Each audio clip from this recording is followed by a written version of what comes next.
from a small town like me, like I never thought in 2005 when I broke into wrestling I'd be on TV or at any kind of press conference or anything like that. So I'm kind of still like, All right. Yeah, I'm sure you want to be. Oh, we have our audio guy. Here he comes. Hammy has to turn it on. Oh, all right. Okay. Hey, so just got two questions for you. Caroline from Skitbags Radio. Good to meet you. nice to meet you. Yes, yes. Now, I noticed you're from Kentucky, a salt of the earth place. Is there anything you learned growing up in Kentucky that helped you become like the wild athlete you are today? That I learned in Kentucky. I actually went to Ohio Valley Wrestling, one of the top training schools in the world, to learn how to wrestle and perfect my craft. So I would definitely attribute a lot of my accomplishments to them and the training staff there. Nice. Now, just a second question. I see you also want to make wrestling great again.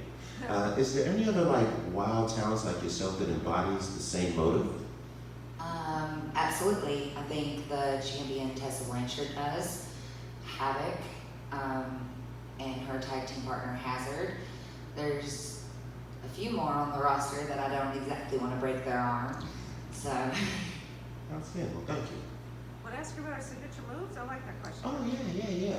So, do you have any special moves that you like to use when you're out there in the ring that you feel like really delivers the pain to the opponent? I like my short tackle that I do. It really breaks down the shoulder and gets it ready for the armbar submission. I like to keep it simple. If it ain't broke, don't fix it. So I'm going to use the turnbuckles. I'm going to use whatever it takes to wear down the arm. Nice, old school. Thank you again. Okay. I'll go here then. Okay.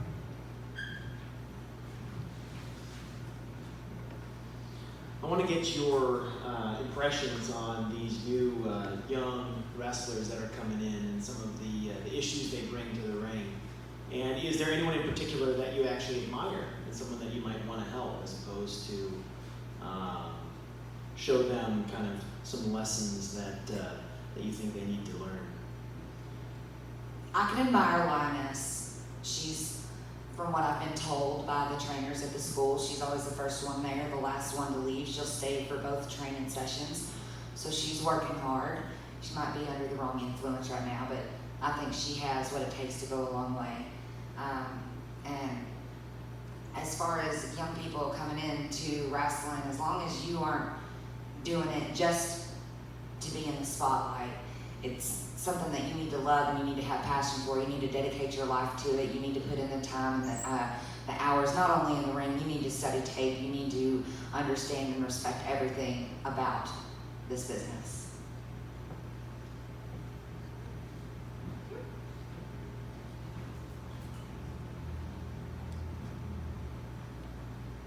I'm just curious, you said you've been in the business since 2005. What makes sort of this format and WOW itself maybe different from some of the other things you've been a part of?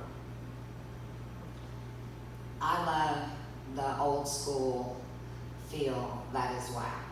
I love the characters and just the way that they do things. I'm not a big fan of other formats of wrestling that's very, very, I don't know the correct terms to use, but I reckon spotty. I don't find it entertaining, and I think WOW brings back old school wrestling and what people love about it to begin with. It's not like what WWE is putting on, where everybody wants to be an MMA character, or not character. They want to act like they're, in MMA they don't have characters. They don't do anything genuine. They're not. It ain't what wrestling's about. People love wrestling because they love wrestling, and people who like MMA, they like it because it is what it is. And if you try to combine the both, that don't work. Any questions?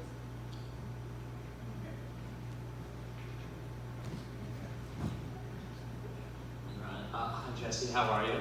I'm awesome. How are you? Fantastic, thank you for joining us today. So being in the business since 2005, it says that you worked heavily in the independent circuit. Do you feel that working that particular circuit, because not all wrestlers do, really helped hone your craft and make you the athlete that you are today? Absolutely. I've been on shows in front of 12 people, and I've been on shows in front of 18,000 people. I've worked with girls who have had little to no training, and I've worked with some of the best female wrestlers in the world. And being able to compete and have shows and put on a good show with all these different levels of talent really improves your craft.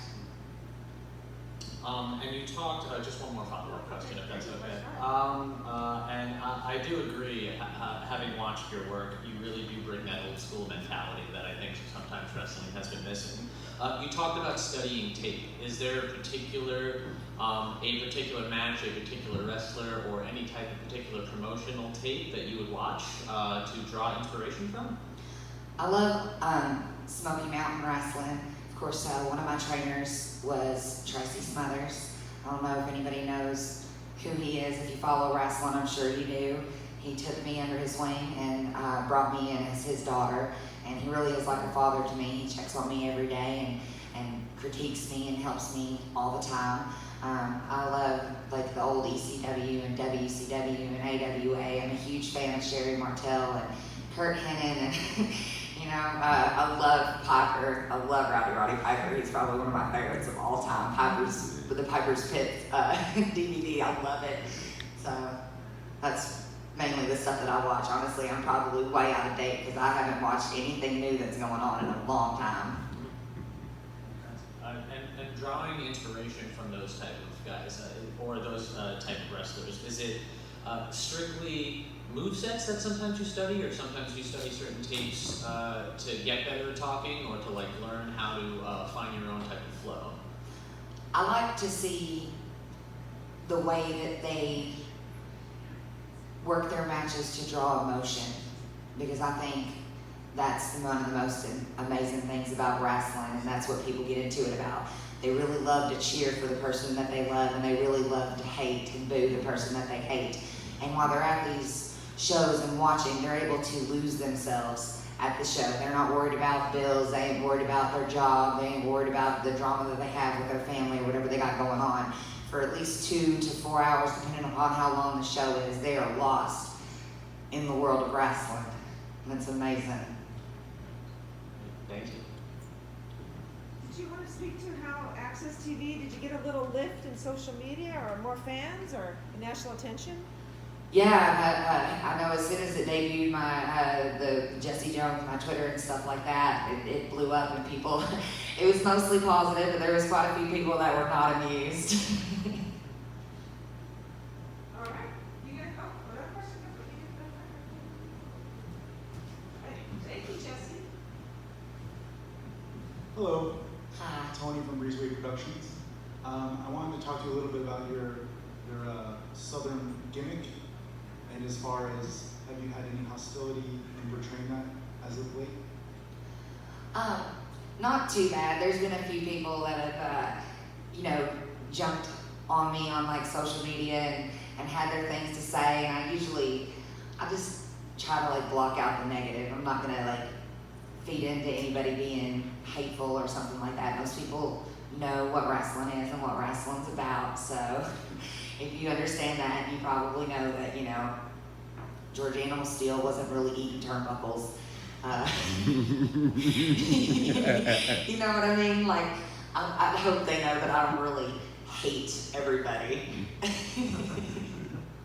And also, since you love old school wrestling, can you pinpoint a match that made you say, I really want to do that for a living?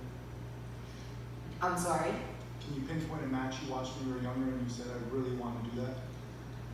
When I first started watching wrestling, I was probably 12 years old, and it was during the Monday Night Wars and during the Attitude Era, and I just remember watching people like Stone Cold and Mankind. Like, it's when I first started wrestling, and Al Snow, and I was like, oh my God, this is awesome, and I was in it. Like, I was cheering for Stone Cold. One of my favorite promos ever was the one in the hospital where he beat up Vince McMahon with a bedpan. I don't know if y'all remember that, but it's just, I was so into that as a kid, and I was like, dude, I could do this, because I've always done like acting and theater, and I've always done sports and, been an athlete, and wrestling's like the perfect combination of theater and athleticism, and when done right, it's just, I think it's the most amazing and greatest form of entertainment in the world.